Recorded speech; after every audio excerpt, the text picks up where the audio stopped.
All right, so welcome back to our coverage here from the Winter Fancy Food Show, and we continue to kind of explore new amazing concepts, but also trends and innovations that are hitting the food service industry and the specialty food industry all in one place. But today we're going to get a chance to talk with two experts from the Specialty Food Association. I've got Mr. Ron Tanner and I've got Erika Sipos. So great to have you. Erika, what do you do at the SFA?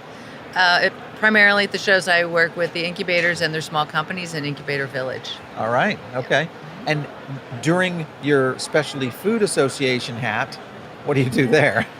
A little bit of everything. I work with the membership department. I work on some of our traveling show initiatives across the country and overseas. All right. And I'm also working with Ron specifically on our charity events with the food donation at the end of the show. And also we have two Embrace Hunger Relief months in September and in April to get the awareness out there that people should contribute to just combating hunger a little bit. Great. Sounds like you're busy. Yep. All the time. Ron, how about you? What do you do with your SFA hat on before we get into the show? The SFA hat, a lot of it is planning our educational programming. Okay. We have a lot of programming at the show, but we also do other events. We have a business summit coming up. We have a Basics on the Road coming up. We developed this really good certificate program with Cornell University. So a lot of education.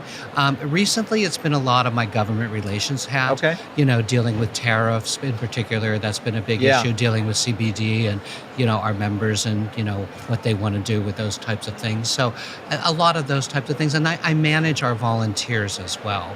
So the Special Food Association is fortunate enough that we have around 110 members that volunteers on our committees and our working groups. So they take the ideas of the membership and bring it to the association so we can develop programs which help the members grow their business. Very cool.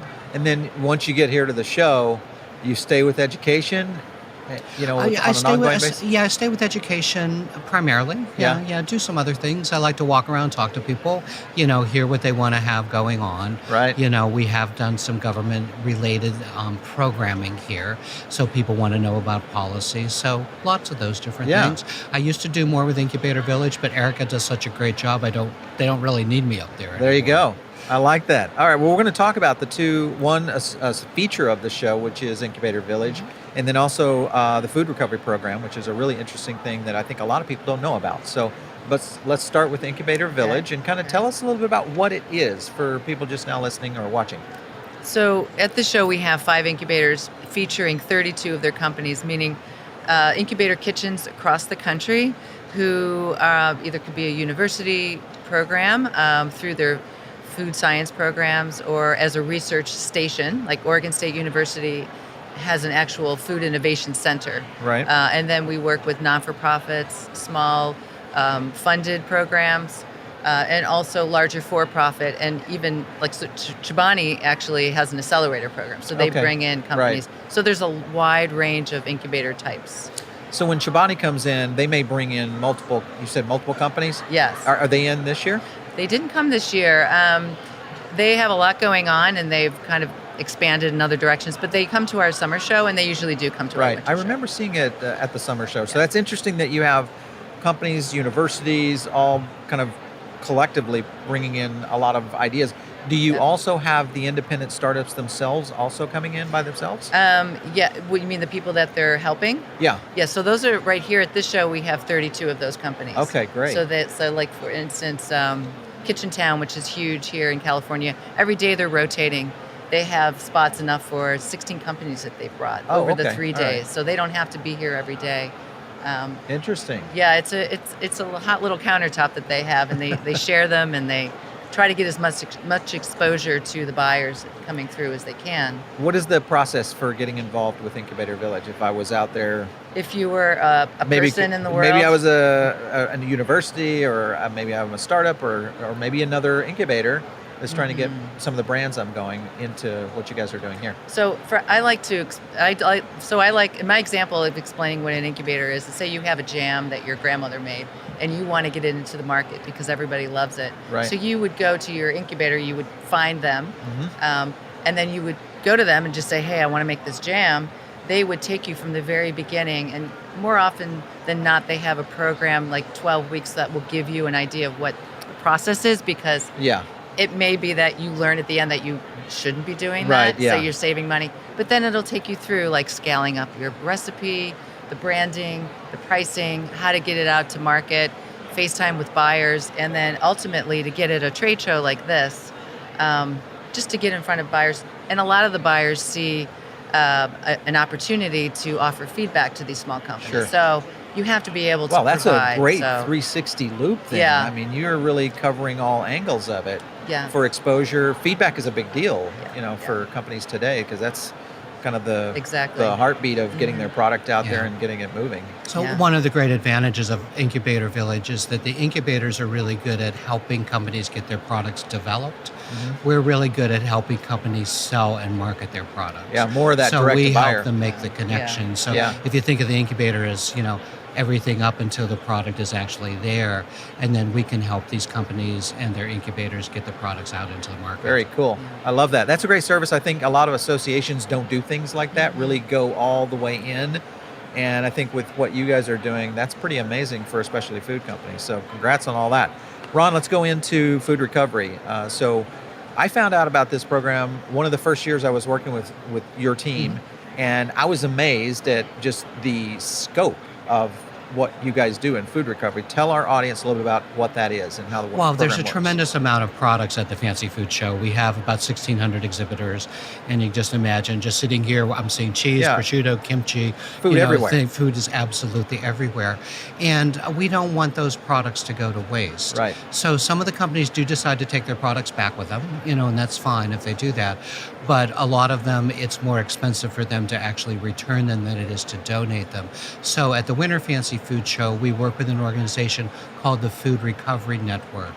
They're based in Maryland, and they have a great, great concept. They started probably about 10 years ago as a student organization, and their core business is to have students on different campuses around the country recover food from student cafeterias, from Okay. stores, and things like that. Yep.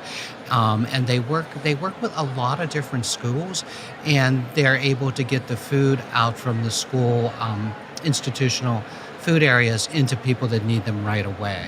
Yeah. We've worked with them with our Specialty Food Foundation about 5 years ago and established a relationship with them. And we realized that, hey, that would be really good to have them come out here. They do food recovery. A lot of food banks do banks. They're a place where the food goes Right. and they get the food out to people, but they don't particularly do recovery.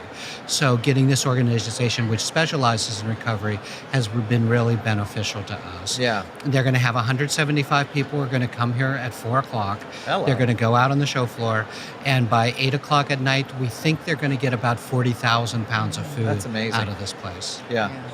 Wow, 175 people. That's great to see that kind of movement going on, especially in today's world. I mean, this type of community, philanthropy is it's a huge thing. So congrats on what you Well, guys are there's a doing. lot of organizations that want to encourage companies to volunteer. Yeah. And you see that obviously in the San Francisco area, you see it in New York as well. So they've been working, they have some students coming, but they have, I believe, about 60 people coming from Cliff Bar.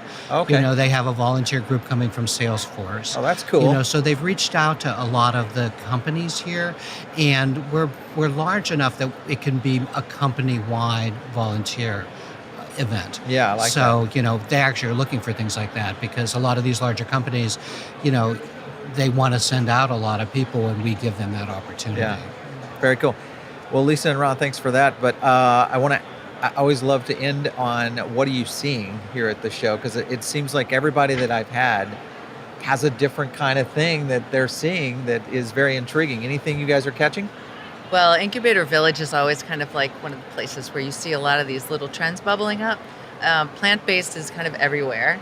We're seeing a lot of that. There's a dairy, it seems to be a big dairy focus at Incubator Village right now. There's some plant-based cheese makers. Okay. And they're all, there's 3 companies making nacho cheese sauce.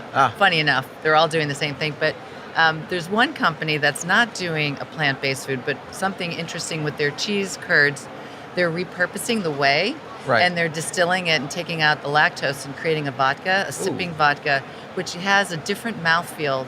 And it's not because of the dairy, it's removed, but there's a really beautiful back note, like just a really interesting flavor. Okay. And so in the future for this company, they have cow celebrities, they call them. Cow-lebrities. They have 25 cows. They're going to make a single origin cheese, so you're going to know the cow that your cheese comes The rock from. star cow. I like that. So there's that, and then we're also seeing some really interesting flavors coming from Persia, some Persian delicacies like an omelet called kuku, and then also these omelets made with some really interesting spices like sumac and some shallots. So very interesting Very cool. things coming out. Ron, when you look at the education platform, what excited you this year with what you saw?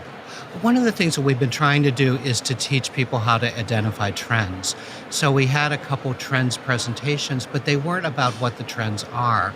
They're about how you can go out and discover the trends yourself. Ah, nice. And the retailers and the buyers and the food service people that are here, that's what they want to do. Yeah. And they don't really they'd like to read about them, they'd like to hear about what they are, but if they know how to do it themselves, they can kind of internalize it and make it more important to their That's company. a great topic. So it's a wonderful topic. I learned a lot. Yeah. I went and listened, and there's adoptive and there's utility. There's just a whole different way to look at things, and some of it really fascinating. There was an example which was a Dominique Ansel kind of breakfast sandwich, which was made for Shake Shack, and it came out with 98% in uniqueness or innovation. But one of the other things that they look at for success is how much it sells. And in sales, it came out at a 2%. Okay. So it was this really, really wonderful, innovative product which nobody bought. No, that's interesting. And then they had some other products which were, really innovative. One of which was Cracker Barrel, which has their kind of like picnic meals that they do in aluminum foil, which came out scoring really high on innovation, but also is one of their best sellers. Okay. So it's kind of interesting and for everybody in the food business to really look at how innovation and success kind of go together. And I was just fascinated. I think that was one of the best programs we did. For sure. Well, excellent. Thank you guys so much for stopping in today. Thank you. It's great having you. Okay, great. Thank you, Paul. Appreciate Absolutely. it. Make sure and stay tuned right here for more great coverage from the Winter Fancy Food Show. We'll catch you soon.